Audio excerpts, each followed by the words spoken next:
এই গোপাল ভাঁড়ের কাছে জিজ্ঞাসা করো এই মাছটা কত করে, জিজ্ঞাসা করো কত করে জিজ্ঞাসা করো। ইউসুফ মাছটা কত করে জিজ্ঞাসা করো। ইউসুফ এই মাছটা কত করে জিজ্ঞাসা করো। এই গত মারা মারছিস কেন? কি করেছে? মাছ নিয়ে শ্বশুর বাড়ি যাচ্ছে, মাছ আর মিষ্টির হাড়ি নিয়ে শ্বশুর বাড়ি যাচ্ছে, মেরেই যাচ্ছে। এই মারিস না, মারিস না, মারিস না।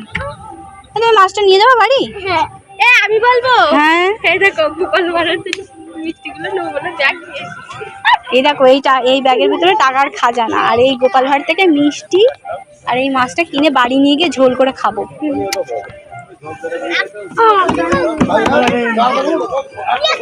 আর এখানে বউজানে মুখটা তো দেখানো যাবে না, শুধু এই পাটুকু আর বুকটুকুই দেখে না। ওইটা চলবে, আমার সিংহটাই চলবে। ওলে বাবালে, এ কি সুন্দর ফুল রে বাবা।